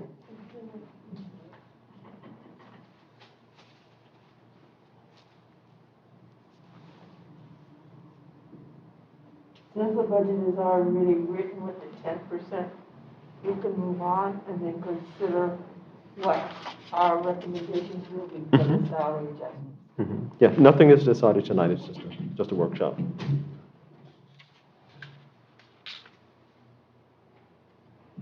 Okay. Anything else on the budget, Ken? No, sir, just keeping in mind the other items that were listed out in your narrative, the paving, the improvements at Town Hall and the Community Center, those type of items. So, right, is that from the cheat sheet?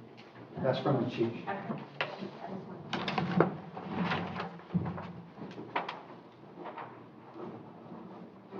And those numbers that are on the cheat sheet have been built into the budget, either in the general fund or utility fund.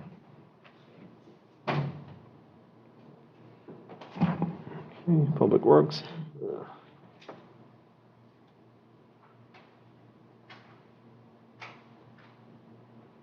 So all total, we're expecting about a $35,000, $40,000 increase in terms of our insurance and the health insurance adjustments.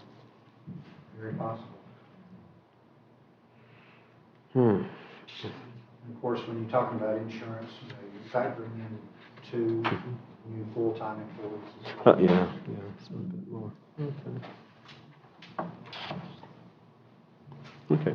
All right, and we can do this in the interest of time. Also, when you have your one-on-ones, we can, and we do at least sometimes once a week. And there are certain questions and certain things that I put before Ken that I don't come here and discuss and so forth, and because it has details have to be worked out. Feel free to do the same, and I'm sure you do.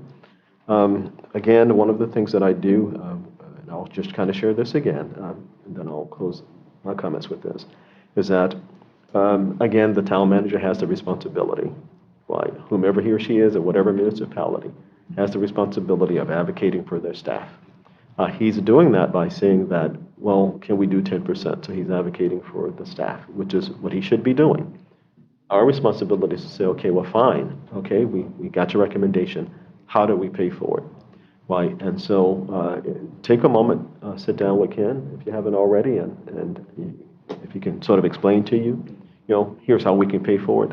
Not out of the savings, but out of new or existing revenue streams that will cover that additional cost. Then at that point you feel comfortable saying, hey, I think it should be 15%.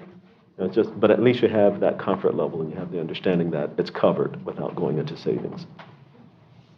And if I can say this, just not to add to everyone's misery here, but it all comes back to line 1 on page 1. That's that ad valorem taxes, property value increase. That's where it stays. Property values in Mangonia Park have been steadily going up. I think 2 years ago they went up 10%. The last couple of years, 6%, 6%. we're even, Sherry, help me out here. This current year, we budgeted at 96% of the total. This proposal has us at 95. So if we'd gone an extra 1%, which we can do, we can go up to 98. Correct. If we'd gone up to 96, that would have been an additional 25,000. At 95, we're still showing an increase. And now this is per the DR 420. Correct. Get that name right? Mhm. $97,000. So that's the money that we use to talk about some of these things. Right. We're not bringing up development very much, but coming back to the property that's already been developed. Mhm. So that would be the easy answer on that. Mhm. Yes, ma'am? That's what I was gonna ask you again, does that include impact fees at all? No, ma'am. Okay. And so that this is the only venue we have to talk openly, so I'll kind of share this. I have, again, in less than a minute, line one, and here's why I proceed so cautiously. 4 years ago, line one was not this amount of money. 5 years ago, 6 years ago, it was a whole lot less than this, right? And I remember sitting in your office once, and then at a meeting with council members, county officials, and so forth, back in 2007 or something, and I was like, I don't know what it is, but we can't sustain this, right? I mean, they were charging for the sunshine, adding on to the property value, and so forth, and it's like, my house isn't worth $200,000 or something. Are you serious? Right? And people were cashing in left and right, and boom, it just burst. Then bam, all of a sudden line one went down to almost nothing. But all of the expenses stayed the same. FPL and everybody else like, we don't care. But you still got to pay us. And so that's always my caution, the unknown, what will happen. And that's why I said, once those buildings are in the ground over there, those property values, the property values can decrease. I'm talking about the whole state and the whole country. We will still have income coming from the buildings, not from the people in it. That's not how we get our money, from the buildings, the valuation of the buildings. That would cover it. So in short, I'd simply say this. Go ahead and do the 10%.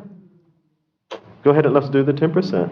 But I'm telling you that if I'm sitting here next year, this time, and something like that has happened, I would not have, I couldn't in good conscience advocate for raises for anything or anybody. Because now I'm saying, let's just wait, do half a year, do a look back. But I hear what's being said, and I understand things that my heart understand things, but my mind says, okay, we can go ahead and do it this year. But if things don't, once we do a look back, although we've done it, I'm sitting here next year, I'm sorry, the income streams that we thought were coming isn't coming, but that 10% is still happening every year. So I can't do another 10% because now it's 20%, So, okay, if you understand what I'm saying, I just want to be transparent. Okay. Okay, I'm sorry, someone had their hand up? Okay, all righty. And again, that's just one council person's position. Okay, all righty. So if there's nothing else? I have nothing. Okay, any Answer other any questions or comments from council? Okay, so we'll continue to chew this up a little bit, and then we'll get together with Ken individually prior to the next meeting, and if there's any questions and so forth, then Ken is going to show you how we could pay for the 10% with new revenue stream. Okay? Yes, sir. Okay. All righty. Okay, if there's nothing else? So moved. Motion has been made. Is there a second? Second. Properly moved and seconded. All in favor, aye. Aye. Opposed, same sign. It is carried. Thanks so much. We appreciate it, Ken. And thanks so much, clerk and everyone for your attention, participation. Don't give me anything else to read. Councilwoman Green